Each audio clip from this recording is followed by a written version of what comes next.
more, Mazzetta makes it better. Just pop open that red cap to give your favorite snack something extra, like crunchy jalapenos on nachos or zesty peppercini on sandwiches and sliders. It's just better. Mazzetta is a family-owned Bay Area company providing peppers, olives, pickled vegetables, and sauces since 1935. At Mazzetta, we say that when you share your food, you share a part of who you are. So grab your family and friends and share some unforgettable flavors with Mazzetta. All members of Dub Nation know 2 essential truths. 1, the Warriors have the best point guard in the history of the game. And 2, the very best planes in the sky are United. New planes are joining the United fleet every week, decked out with Bluetooth connectivity, screens, and power at every seat, and bigger overhead bins to fit everyone's carry-on, or giant foam fingers. Download the United app and book your next trip today. United Airlines, proud to be the official airline of the Golden State Warriors. Thanks for showing up, Dub Nation. Nothing beats catching your Warriors live, and nobody knows that better than you. So next time you want to hit up a game, Ticketmaster's got your back. As the official ticket marketplace of the Warriors and the NBA, even if you're headed to the game last minute, Ticketmaster gets you to the game so you can experience all the sights, sounds, and styles in person. Keep putting that jersey collection to use and get Warriors tickets today at Ticketmaster. Get tickets at Ticketmaster.com/Warriors. See you courtside again soon, Dub Nation. We're cool for the summer. Demi Lovato. Live in concert in San Francisco.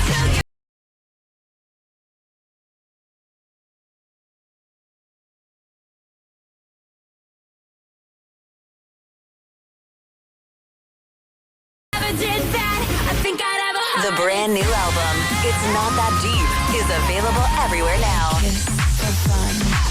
For more, visit DemiLovato.com. The Curry pump fake, flyby, 3-ball. Got it with the buzzer sounding! You've been listening to Golden State Warriors basketball on the Warriors Radio Network.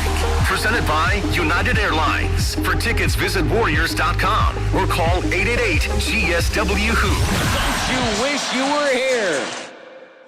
This Odyssey Sports broadcast was presented by ZipRecruiter. Looking to hire? ZipRecruiter finds the best candidate for your job fast. Try it for free at ZipRecruiter.com/free.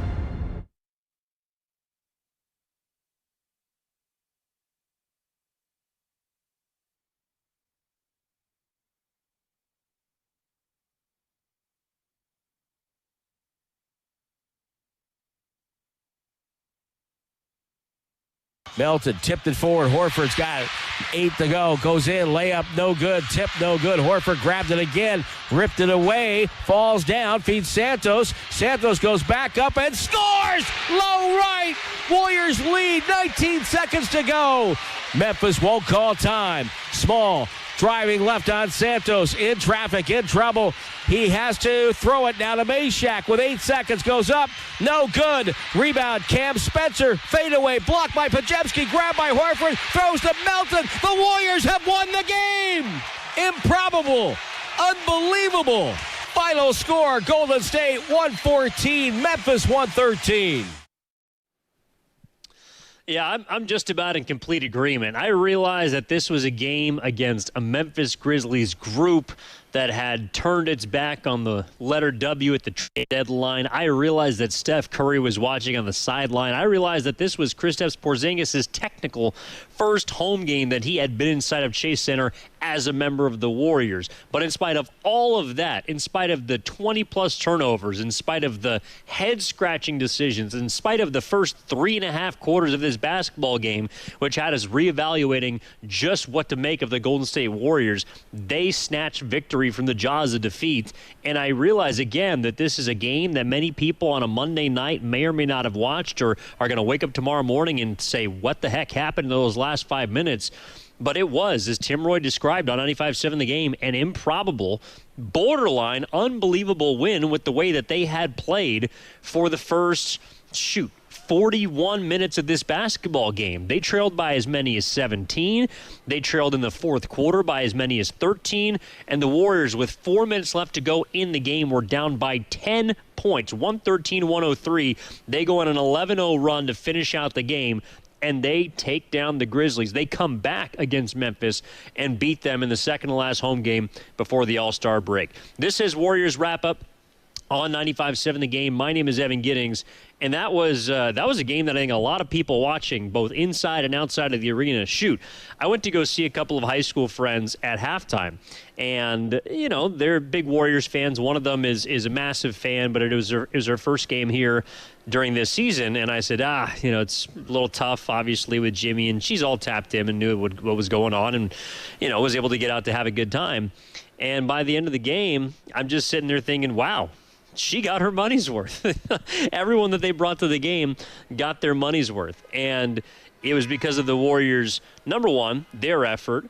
Number two, the Memphis Grizzlies absolutely blew this basketball game. I mean, again, being up by that much, it's always funny when the shoe's on the other foot. But I have a feeling that Steve Kerr, after this game, yes, the result is a positive. Curry was, hugging Porzingis, and Kristaps was dapping up his former teammate, which he won a championship with in Boston. Al Horford, who was absolutely awesome, especially down the stretch of this game. But it's one of those games that has you feeling like, did the Warriors win it or did the Grizzlies blow it? And the reality is both are true. The Warriors did everything in their possibility to turn it up. They got some energy from the center crowd, who finally came alive down the stretch of that game, because, to be quite honest, they didn't have a whole lot to cheer for throughout the majority of the contest. And Memphis just simply folded. This was a team that, again, was getting a couple of guys back and healthy. Not everyone was wholly available or 100% in this game. But, Ty Jerome didn't play down the stretch of this game. Cedric Coward only played 12 minutes of this basketball game. It was like a line change that, of course, I think he's Scandinavian, and I don't want to butcher his name, but the Memphis head coach, who everyone compares to a supermodel, he was throwing everyone out there. Again, Memphis, this is a team that had 9 different guys play 20-plus minutes tonight against a Warriors team who largely ran a 9-man rotation, expanded to 10 once Quentin Post played in the fourth quarter. But this is basically a game where you had 7 dudes play 20-plus, and they had 3 guys get the 30 minutes. That was Guy Santos, Pat Spencer, and Brandon Pajemski, and they simply fought their ass off. They forged on ahead through 23 turnovers. 23. 16 of them were in the second half. This was a basketball game that was about as ugly of a win as you can get. And I'm just curious to know how people saw this game, if they enjoyed this game, because the last 5 minutes to me were an absolute roller coaster ride. Just taking a look at what I wrote down, the majority of my notes were obviously in the fourth quarter. But from the point where Golden State, when Steve Kerr took Draymond Green out of a game after making a silly turnover, which, by the way, was his 7th, at that point, 8:20-ish left. So with about 8 minutes left, the Warriors are down 13. And it just doesn't feel like they can break through. Like, I thought that Memphis was going to win this game literally up until Guy Santos hit that go-ahead layup with about 20 seconds left in the game. But to go down the list, every time the Warriors would get a basket or have a chance to cut it to single digits, whether it's towards the end of the third, beginning of the fourth, either Memphis made a shot or more than likely the Warriors would make a boneheaded mistake. Post comes into the game, so as the Warriors get it down to 11, they have a chance to cut it to single digits. Post pushes off on, I think it was on Gigi Jackson, an offensive foul. Next possession down, Guy Santos, who was really good in this game, just dribbles baseline and just gives the ball away. It was their 5th turnover of the fourth quarter at that point with over 6 minutes to go. Then Guy Santos, on a shot that would have cut it to a 7-point lead, travels. And it's like, up until, again, about 5 minutes left, you're wondering if the Warriors are going to play enough intelligent basketball to potentially give themselves a chance to win the game. Not even to win it, I just said to get in it, because they had been trailing for the majority of the contest, and they just had nothing going. No consistency because of how discombobulated the second half was due to the turnovers. But after about 5:20 left, after Santos dribbled it out of bounds, was the Warriors' 22nd turnover at the point, Memphis hits a 3 on the other end to go up 111-101. And from that point, I don't want to say the Warriors played perfect basketball, because They had a couple of things maybe not go their way. Memphis hit a shot, but they played just about as damn near perfect as they could compared to how they'd play for the entirety of that game. So Jalen Wells, they trade baskets after the 5:20 mark. Jalen Wells hits a tough fadeaway over Gee late in the shot clock, 113-103. And then from that point on, the Warriors just turn it on. And again, this is also after Steve Kerr has exit stage left, taken out his leading scorer in the basketball game, which was Pat Spencer, for Pajemski. And I thought that for sure was going to be something we would all be talking about after this. It was a little head-scratching. But Pods, along with Santos, who was great, Moses, Melton, who was awesome down the stretch, and they all together go on an 11-0 run. Horford glides in from the baseline after a couple of loose balls to cut it to 8. GP2 then makes a big play on Cam Spencer, who looked like the lesser Spencer here tonight. Santos makes a big wing 3 with about 3 minutes left to cut it down to 5. After that, they get a stop. Melton goes coast to coast. After, actually, it was Taylor Hendricks, who came over in the Jaren Jackson Jr. trade last week, had played all but 2 games for Memphis, was balling tonight, was kicking everyone's ass for the most part, misses a wide-open 3 that I don't know if it would have been the dagger, but certainly would have put a lot of air out of that building. He misses an open 3. Melton goes down, 5-point swing to cut it to a 1-possession game. Memphis timeout with 2:47 left. Out of the timeout, Santos nearly turns it over. Golden State's got the ball with 7 left. Moody drives on Williams, gets to the rack, finishes to make it a 1-point game. Pod steals the inbound, blows the bunny for the lead. Spencer tries to draw a 3-point foul, misses horribly. Then GP2 has a wide-open go-ahead 3, misses that. It's off Pods. We have to wait because there's a challenge, which the Warriors won. Horford wins the jump ball, but Melton misses a 3-point heave. And then the Warriors somehow force a shot clock violation. Memphis had no option to go to on offense down the stretch of that game because Ty Jerome was on the bench. Coward didn't play more than 12 minutes. Draymond, meanwhile, is sitting at the bench for the Golden State Warriors. And then Santos has the putback after a couple missed shots with 19 seconds left for the lead. They get the final stop. You heard the call from 95-7 the game and Tim Roy. Spencer misses, doesn't have anything. The Warriors finish on an 11-0 run and win the basketball game. Just a highly improbable finish. Number one for the Warriors to basically take care of the basketball enough, which they did not do all of the second half, to give themselves a shot. And then number 2 for Memphis to basically turn into the Memphis hustle for the last 5 minutes of this game and turn victory, what it should have been for Memphis tonight, into a loss. Some might say it's a tank job. Some might say it's the Warriors coming back and winning. Some might say it's a little bit of both. But I'm curious to know what fans feel at 888-957-9570. And I'm seeing people in the chat right now. Our guy Pierce Evans is saying, so obvious. Tank mode. Grizzlies wanted to lose. Ty Jerome didn't even come out for the final 5 minutes. I mean, yeah, that's what they're trying to accomplish. Meanwhile, the Warriors are trying to win. The Warriors, I also thought it was interesting just like watching them. It's so clear that they do not want to do what Memphis is trying in the grand scheme of things to accomplish, which is tank. And they might have done it in the micro tonight. But Curry is like so energetic and exuberant during timeouts.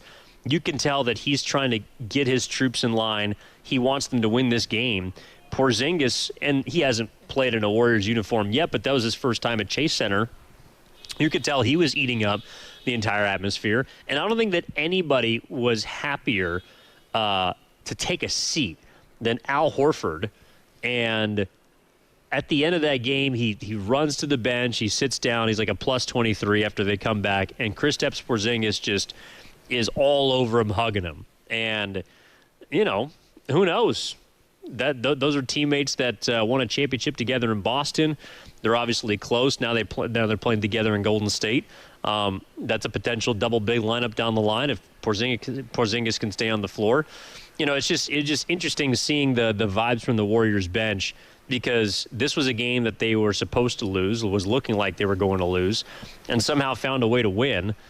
And this is what I would say too, also to people that are throwing in the towel on Memphis, right? That they're trying to tank, they're trying to lose.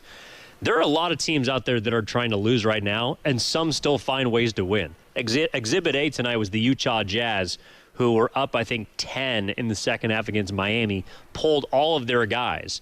And Isaiah Collier, Bryce Sensabaugh, late surge, still had them beat the Miami Heat. So even sometimes when teams are trying to lose, they'll still fall into wins.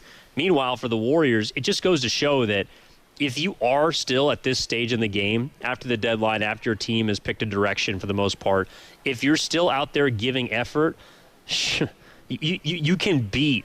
You can take care of a team like this, and that's probably why the Warriors were big favorites in this game, because I think a lot of people were expecting at some point Memphis to throw in the towel, and it just so happened it took them all the way into the 5-minute mark. Now, one thing I will say that changed the game as a positive for the Warriors, and I've been on this for a minute. If you've listened to a couple of the post games I've done the last 3 games for Golden State, obviously not all of them have gone well, but it is an inescapable fact that you can say Memphis threw this game at the end. To me, where this game changed for Golden State was when they took Draymond Green out of the game.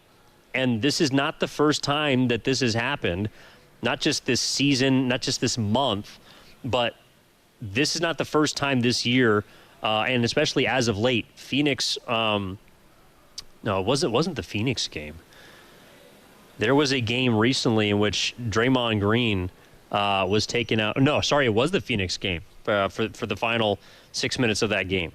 And it's just, I hate to be that guy, but when Draymond leaves after turning it over for his 7th time, which is, again, nearly a third of the turnovers accumulated by the Warriors in this game, and they go on a 19-5 push to finish out the game, to me it signals a couple of things. Number one, and I said this after the win against Phoenix last Thursday, and I'll say it again, Draymond Green is no longer a required member of the closing lineup for the Warriors to win. That was a Phoenix game in which the Warriors closed them out. This was a win, and again, it's against the Grizzlies, but it was a game in which the Warriors came back from down double digits with 4 minutes left. I mean, if you need more evidence, I can't really help you there. And there's a few people that were kind of pointing to the bench in the final minutes. You know, Draymond was sitting off to the side by himself. Did not look too enthused up until the Warriors literally came back and won the game. And I don't think it's a coincidence that the Warriors may have played their best basketball without Draymond on the floor. All right, 888-957-9570 is the number. Let's get out to, by the way, this is Warriors Wrap-Up with Evan Giddings live at Fico Pizzeria outside of Chase Center at Thrive City. Shut down early tonight, but usually a fantastic place to stop by and watch games before and after the Warriors. In fact, I even heard from one of the workers here, Steve Kerr, was in here just hanging out, having a slice. So get on over to Fico Pizzeria. They also do orders on DoorDash. Let's go out to Mike, who's in Lafayette, wants to talk about the game tonight. Mike, what's going on, man? You're on Warriors Wrap-Up. How you doing? Good. I was there. So the last, even though it was miserable to watch for 3.5 quarters, the last 4 minutes were total joy. And it was amazing to hear the stadium erupt like that. But it was also sad because it really felt like it was Al Horford and a bunch of junior varsity guys. I mean, just throwing the ball around, and he hit that shot. But I just didn't understand why down the stretch it just felt like Melton and Guy Santos and even Pods were just like charging into the pile and losing the ball time after time. And yeah, I just don't understand it. And yeah, they weren't good. It was a miracle they won, and maybe they pulled Ty Jerome because he took a couple early threes that he shouldn't have taken, but maybe they pulled them because they wanted to lose. But it was fun to see him win, but it was tough to watch. Tough to watch. Yeah, tough to watch, and yet fun at the end for the Warriors. And for those saying that, you know, Ty Jerome was pulled because Memphis didn't want to win, he's on a minutes restriction. Now, that might be because they're not trying to play him a ton. But if you go look at his last 5 games, of which he's been healthy, 20 minutes, 20 minutes, 21 minutes, 20 minutes, 20 minutes. So once he hits his mark, he's out of the game. I do agree with you about I don't know if it's like a lack of body control or what, but there was a few plays. I mean, it was really all throughout the night and heightened or highlighted more in the second half. But there was just a couple of plays where, and look, it was pods. I think to me the biggest culprit of what you were talking about, Mike, was Santos.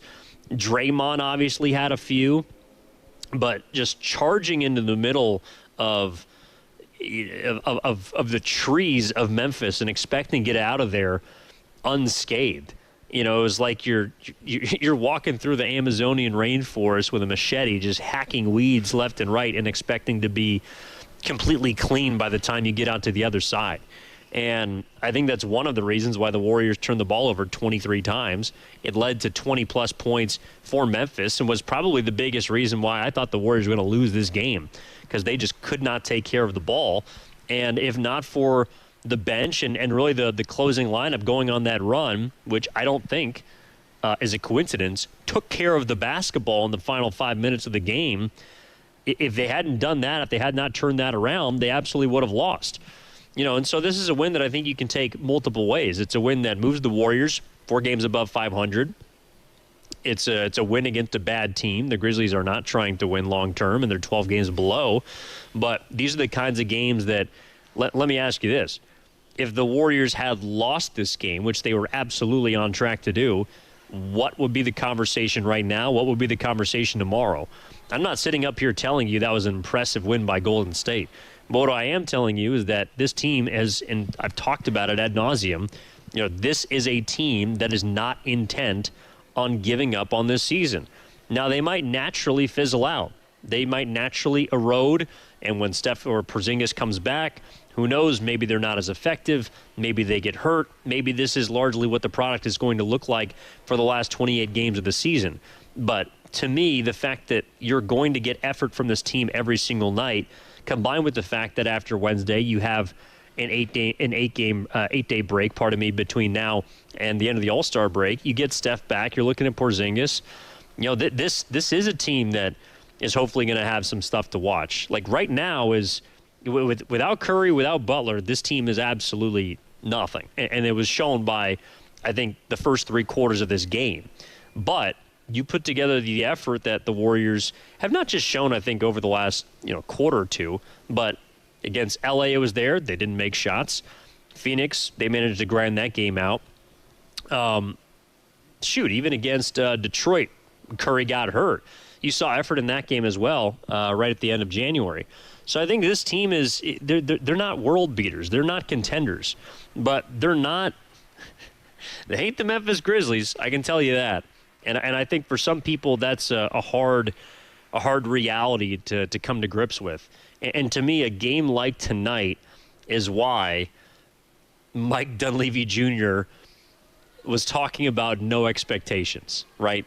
This was a no expectations win, where you're going into the game, you think you should beat Memphis. You come out, Grizzlies hit some shots, Ty Jerome's playing his ass off. Second half, you start to turn their ball over. You go down 17, and at that point, your expectation is to lose. It's completely flipped. But with energy and with the Grizzlies beginning to pucker a little bit, you turn things around, you squeak out a 1-point win, and it's left you feeling like the Warriors got a win, but we didn't really learn a whole lot about this team other than that they are going to give you great effort and great energy at all times. It doesn't leave you changing your expectation of this team the remainder of this season.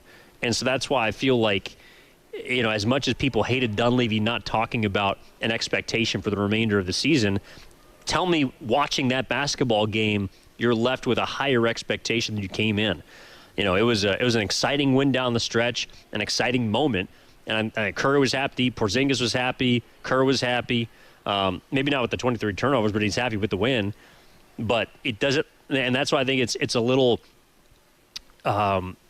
complicated to kind of wrestle with the big picture takeaway from this game, because there isn't much of an expectation to me that this team is much different.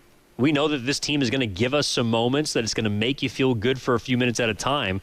But, is this the kind of stuff that we're going to have to look forward to and really cling to? It might be. And shoot, down 10, 4 minutes left. I know that place was jumping. I enjoyed the heck out of the end of that basketball game, and maybe that's what we're all looking forward to. All right, 888-957-9570 is the number. Evan Giddings with you on Warriors Wrap-Up live from K Fico Pizzeria outside of Chase Center, inside of Thrive City. Let's go to Ben. Ben, who's in San Francisco. Ben, how you feeling, man? What's going on? Hey, I'm feeling actually surprisingly good after that. I love seeing that team get the win somehow. I feel like it's been so hard for this group, regardless of who's healthy, who's not, to find a way to win sometimes, whether it's against really top-tier competition or not. I definitely agree with what you were just saying. If anything, my expectations after this game might be lower. And just coming to terms with that and accepting, like, that, you know, even if Steph and Porzingis come back healthy, I hate to watch this team try to do what the Jazz or New Orleans or Memphis is trying to do. But I feel like it has to be a middle ground between that and can we get something out of the younger guys? And I just want to leave you with at least one question of, like, I feel weird seeing also, like, Draymond out of that mix in that closing lineup. Not surprising because of the turnovers. Yeah. But I don't know if, like, this should be, like, when we actually start to, I don't know, more fans just open their eyes to, like, hey, this is part of the off-ramp for him. Or have we seen this before? Like, I feel like we've seen moments where the team seems to play better without him. But then a few games later, we're like, oh, of course we have to have Draymond somewhere in there. You know, he's defending other team's best player for a play or two, comes up with an amazing play, but that doesn't mean he's at that level the whole time. So I just have mixed feelings about that, and I wanted to ask about that. So thanks for having me. I feel good about the win, but let's see where we're in the future. Yeah. No, for sure, Ben. Great call. I appreciate it. Yeah, I think that win does leave people with mixed feelings. You know, and in the moment, that was a great comeback, right? And you're looking at a bunch of guys who are out there because of injuries and opportunities placed before them. You know, it was great to see Pat Spencer. He didn't play, I thought, as great as he's played as of late. You know, he had 17 points, but I thought he also gave up a lot as much as he scored. But look, I mean, his last 4 games, 13-4, 20-6, 14-7, 17-7. You got to tip your cap. This guy has earned a roster spot for this team after being a two-way player for the majority of the last 2 seasons. And, his brother be damned on the other side. Pat Spencer's put his head down. He's playing his ass off. So you got to give him some credit. You're thinking about other Warriors that have had opportunities to step into starting positions. Guy Santos is the other one. I thought that, yeah, he played like his hair was on fire, which also kind of got him into trouble. He had 4 turnovers. But, shoot, it also got him, a couple of putback opportunities. He had 8 rebounds, which was second behind Al Horford in this game. 7 of 10, knocked down arguably the biggest 3 of the night for a Golden State team that only made 11. That's another thing, too, is watching this team without Curry. Ironically, they've taken more threes over the last, 4 games on average than they have the entire season. And they're a team that leads the league in three-point rate. Tonight, they only got 33 off, and I think that was a concentrated effort by Memphis to run them off the line. And as a result, the Warriors took what they could. They got to the stripe. They got inside the paint. They shot 53%. And outside of the three-point line, if I can do some quick math here, they were 33 for 50. It's a pretty good percentage. And Guy Santos was kind of the poster child for that, And then you got some guys that are more, I would say, mainstays, but absolutely stepped up and had good games. Al Horford was the best player, I thought, on the floor for the Warriors. And 16 points, 9 rebounds, 6 assists. He had 3 offensive boards, knocked down a big triple. The Warriors were at their best when he was in. And again, it's like when he's healthy, which is, for 39-year-old, not given. But you can see how the Warriors envision him playing with a healthy version of this team. And I, for one, am excited, yes, to see Curry along with Porzingis when he comes back after the All-Star break. For how long, we don't know, but I think he's going to play at some point. But I'm also excited to see him and Horford. I mean, this was the center combination, the center duo that helped Boston win a championship. And yes, they had a ton of talent, right? Tatum, Brown, Holiday, Derek White, Pritchard off the bench, and others. But the two bigs that were the focal point for a team that pretty much ran rough over the regular season for the better part of 3 years and then ended up winning a championship was Al Horford and Kristaps Porzingis. So I'm excited to see how that real center duo works where, coming into this year, you're looking at, and I love him, he had a double-double in his first game as a Raptor, but Trayce Jackson-Davis and Quentin Post, those were the two centers at the end of last season. And now, less than 365 days later, you're looking at a legit double big combo that actually has some brand power. And I know you want half of it to be able to stay on the floor, but that's another combination that I'm going to be excited about watching. All right, 888-957-9570 is the number. Got a little more to discuss when we come back on the other side. I have some final thoughts. We're also going to hear from Steve Kerr, who spoke after this game. I am curious to know what he thought about this win because it is one that was obviously exciting, really energetic, kind of a buckshot type of feeling the last 4 minutes of this game in which you won. But if you look at this stat sheet, it is an ugly one for both teams. And there were some ugly stretches for both teams. There was at least multiple 20-second stretches where there were 4 combined turnovers, just back and forth, giving the ball back and forth, one of which that happened in the fourth quarter. And so it was that kind of game. The Warriors won ugly, and curious to see and hear how the head coach is feeling after this one. If you want to get any calls in, 888-957-9570 is the number. Evan Giddings with you on Warriors Wrap-Up. We'll step aside, come back on 95.7 The Game. You know that Big Bargain detergent jug is 80% water, right? It doesn't clean as well. 80% water? I thought I was getting a better deal because it's so big. If you want a better clean, Tide Pods are only 12% water. The rest is pure, concentrated cleaning ingredients. Oh, let me make an announcement. Attention shoppers, if you want a real deal, try Tide Pods.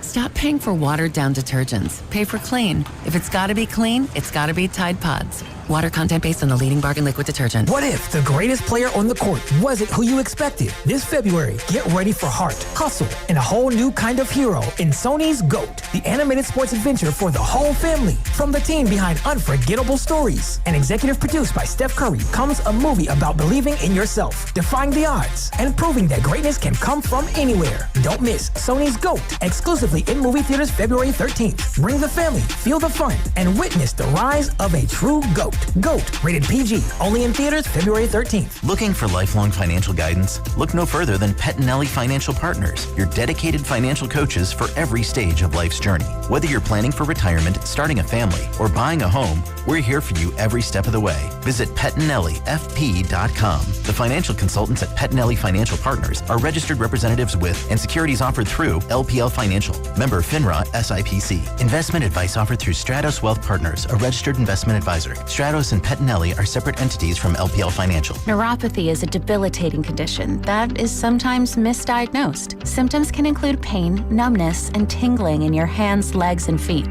Neuropathy is a progressive condition that only worsens unless you get effective treatment. SF Bay Wellness is a leader in neuropathy reversal and uses FDA-cleared, non-invasive electric cell therapy to restore nerve function with no injections, no drugs, and no surgery. The treatments have a 95% success rate. If distance is a factor, ask about our virtual consultation option. Call SF Bay Wellness at 844-94-NERVE for the $99 neuropathy evaluation and receive a personal treatment plan that is tailored to your needs. Don't wait another day. Call 844-94-NERVE. That's 844-94-NERVE. Why keep suffering with the painful symptoms of neuropathy? You deserve to live a pain-free life. Start getting the treatment you need for your neuropathy symptoms. Call today.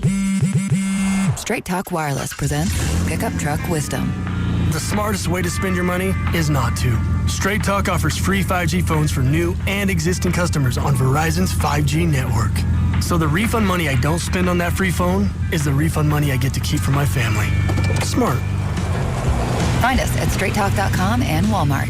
Straight Talk Wireless. Straightforward. Always. Taxes and fees apply. Plan purchase required for free phone offers. Copyright 2026 Verizon. Pizza's here. Oh, great. I'd love some, but I'm worried about my stomach issues. If you're worried about having diarrhea, gas, bloating, stomach pain, or loose, oily stools, it may not just be stomach issues. It could be a condition called exocrine pancreatic insufficiency, or EPI. With EPI, the pancreas doesn't release enough enzymes to break down food, but EPI is manageable. Use the symptom checker on identifyepi.com and talk to your doctor. That's identifyepi.com. Sponsored by AbbVie. Now it's time for the closer of the week. Presented by LiftMaster and RNS Doors. Turn your garage into the envy of the neighborhood. Visit rnsdoors.com. This week's closer comes from Tyler from San Francisco. Alejandro and Salvador came to fix our gate, and they were 10 out of 10. They fixed our issue super fast and were awesome to deal with. Recently, my garage door opener was not working. I was in need of a closer. I was put in touch with RNS Doors, and they hooked me up with a brand new garage door opener from LiftMaster. With LiftMaster's MyQ connectivity, my garage door opener can be controlled right from my smartphone. You'll know when a door or gate has been left open and can close it with a tap, no matter where I am. Be one of the first 10 callers and receive 20% off a LiftMaster garage door opener. Call 1-800-FIX-A-DOOR. That's 800-FIX-A-DOOR. Or visit rsdoors.com. R&S Doors. Look for the red truck. Can I take your coat? Oh, you noticed. Yeah, I found it on eBay from a seller in Vegas. Pre-loved and perfect. She listed it and jackpot. Italian leather, classic trench silhouette. And did you see the braided buckle? Hang on to your claim ticket. Oh, I'll hang on to this forever. Have you been on eBay? There's so many finds. And I bet that diving watch would sell fast. Just saying. Find what you love. Sell what you don't. eBay. Things people love. Hi, I'm Chef Franklin Becker. You know the jingle. Now discover the facts about Ozempic, a GLP-1. There's only one FDA-approved Ozempic made by Novo Nordisk. Learn about the real thing. Talk to your healthcare professional today. Call 1-833-OZEMPIC or visit Ozempic.com to view the medication guide and to learn more about Ozempic. Semaglutide injection 0.5, 1, and 2 milligrams.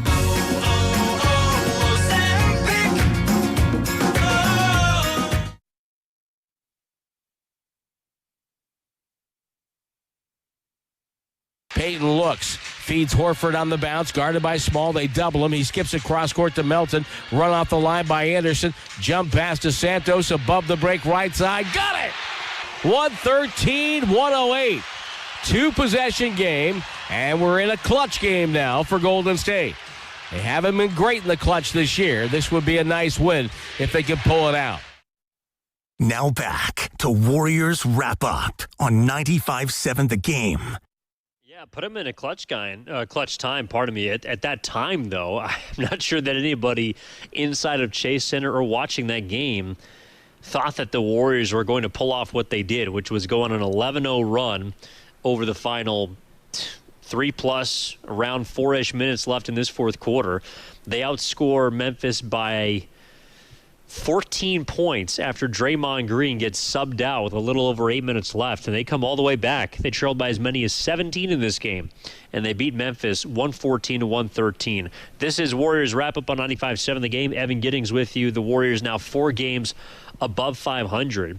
And again, the kind of game that just keeps you where you need to be. I realize that there's a lot of people who feel like the Warriors should tank and should head for the lottery and try and get a good draft pick. But these are the kinds of wins that, again, since, all right, Jimmy goes down against Miami, you drop those next 2, then you go 2 of 3, and now you're 2 out of your last 5. They're basically playing 500 basketball without Jimmy Butler and largely without Steph Curry. And that's a place where once you get Curry back after the All-Star break, you get Kristaps Porzingis in here. I'm not going to sell a bill of false goods and say the Warriors are going to start to make a run the way they did last year when they were 23-8. But I do think that the Warriors have an opportunity to keep their position in a Western Conference that if you don't look ahead of them and simply do what most people don't when they're looking at standings and look behind them, you see that it's going to be, I think, pretty difficult for the Warriors to fall below 8 and certainly to fall out of the play-in unless something catastrophic happens. But, Portland won tonight. They actually had a 49-point third quarter against the Sixers, but they're sitting 3 games back of you, tied with the Clippers, who have no intent on winning, even though they continue to do. They've picked up a couple of back-to-back dubs. But, now you have one more game closer to Phoenix, along with the tiebreaker in your hand from the other night. So you're 2.5 back. It's like that's where the Warriors, I think, are kind of destined to end up, especially if Curry plays the majority of these last 28 games. If he's relatively healthy, I think the Warriors are a team that's, probably, 14-14, 15-13. And at that point, you're looking at a 44-45 win season, which obviously is not the goal, but is certainly not terrible, and a spot that's going to have you in the mix to get out of that first game, to put you in a position to play probably San Antonio instead of OKC. And at that point, you give yourself a shot against a young upstart group. To me, the Warriors might be able to trick this thing into a position like they were last year, where they were obviously more competitive, but they ended up lucking out, finding a team at the 2 seed that was gettable because of how young Houston was, even though the Rockets over the regular season were clearly the better team over the full 82. When it came down to the best of 7, the Warriors were able to get them in 7. And to me, that's kind of the best case scenario for the remainder of this year, and I think that's their only path moving forward, not just because they've won enough games, but because on nights like tonight, they show you that playing hard and giving energy is still something that is on their mind, and I think is what's on Steph Curry's mind, maybe most importantly of all. All right, if we have any calls, please get them in. 888-957-9570 is the number. Warriors wrap up with Evan Giddings on 95.7 The Game. In the meantime, let's go to Steve Kerr, who just spoke at the podium not too long ago. About 4 minutes long. Let's hear from the head coach of the Golden State Warriors after the 114-113 victory. What'd you make of the final 8:23, holding them to 5 points and just a frenetic finish down the stretch? Yeah, that was we finally strung some stops together. Our defense was poor most of the night, and we were playing so much in transition defensively because of all the turnovers, but we buckled down. I thought Al Horford was incredible at both ends of the floor, and he kind of took over that game. A lot of guys made big plays, but yeah, we were probably due for one of those. It seems like we've lost 4 or 5 of those this year, and I'm not sure we really deserved it, but we'll take it. At the end of the game, Brandon Bogensky gets that stop on Cam Spencer. Shows a lot of emotion. Just what does it mean for you as a coach to see him show that kind of fire on the defensive side of the ball? It's great. We were kind of begging for some emotion the first 3 quarters. We just were dead in the water, and there was no fire, no energy, and the coaches were trying to get everybody going, and sometimes it just takes a spark. And I thought Al was great. I thought Quentin Post came in for 5 minutes and did a really good job after not being in the game, and we found a group there. Those last 7 minutes that it really clicked. When the team is lacking energy, how do the coaches try to spice things up? Like, are you literally begging them to show some energy? I don't know if it's quite begging, but urging is probably the better word. But no, I think it's a tough time of year right before the break. We got all the injuries. We're shorthanded, so it has to be a collective effort. It has to be an energetic one. You have to believe. You got to infuse each other with some spirit, some energy, and it took a while, but we finally got there. With Horford, how reliable of a tool is throwing it to him in the post? He's done that a lot in his career, but probably not that much recently. We've been doing it quite a bit against switching teams. He's still really good down there. You saw him get tied up a couple times for jump balls, scrapping, for rebounds.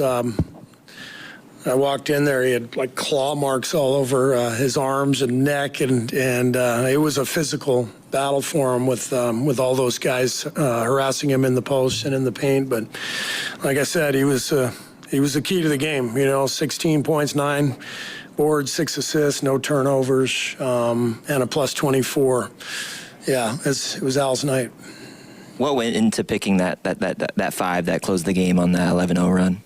Well, once you get a couple stops and you can feel the energy, you just stay with it. And so we had to get Melt out for a couple of minutes just with his minutes restriction, but just felt like that group was going well defensively, and we just stayed with him. Steve, we've known all about Al's winning, his pedigree, his high IQ, but at 39 in year 19, the feistiness, like the scrap, what can you emphasize about that from the final possession and Phoenix to the final possession tonight, those extra scrap that he's showing you guys right now? Well, he's a Hall of Fame player. He's even though he's 39, he keeps himself in great shape. His fundamentals are incredible. His footwork, his hands, understanding pivots to get out of trouble.